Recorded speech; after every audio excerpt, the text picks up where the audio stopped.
UK 3.3 2.3 Life in UK Test James I, Ireland, Parliament.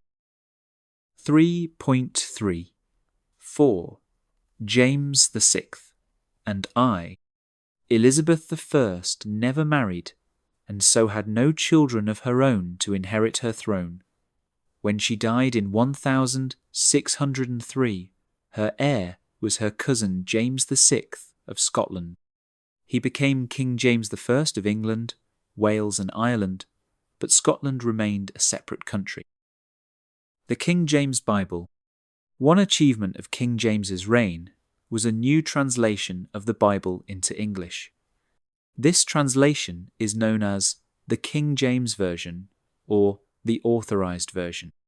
It was not the first English Bible, but is a version which continues to be used in many Protestant churches today. 3.3 5 Ireland.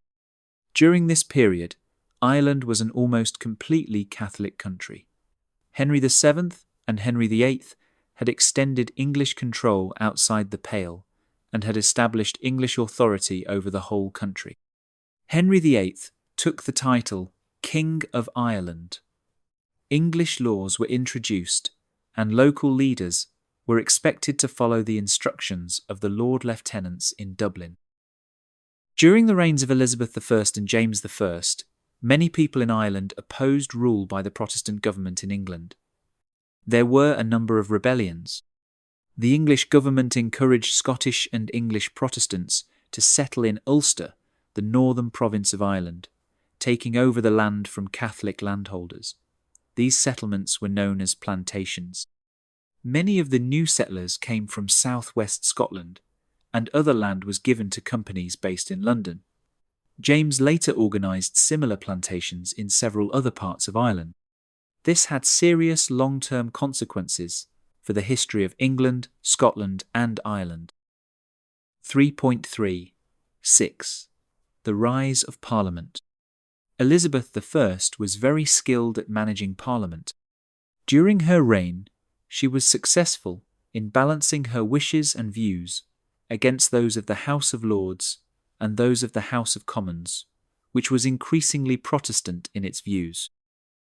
James I and his son Charles I were less skilled politically.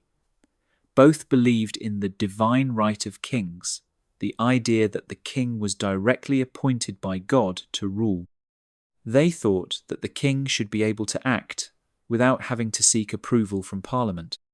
When Charles I inherited the thrones of England, Wales, Ireland, and Scotland, he tried to rule in line with this principle.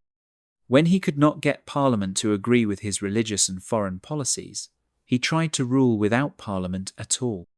For 11 years, he found ways in which to raise money without Parliament's approval, but eventually, trouble in Scotland meant that he had to recall Parliament. Key events: James I, Elizabeth I, Charles I, Divine Right of Kings, King James Bible, Ulster Plantation, Protestant settlers, British rule in Ireland, Lord Lieutenant of Dublin, Henry VIII, Union of Crowns, Catholic Ireland, James VI, Bible translation, the Pale, King of Ireland, London companies, 17th century politics.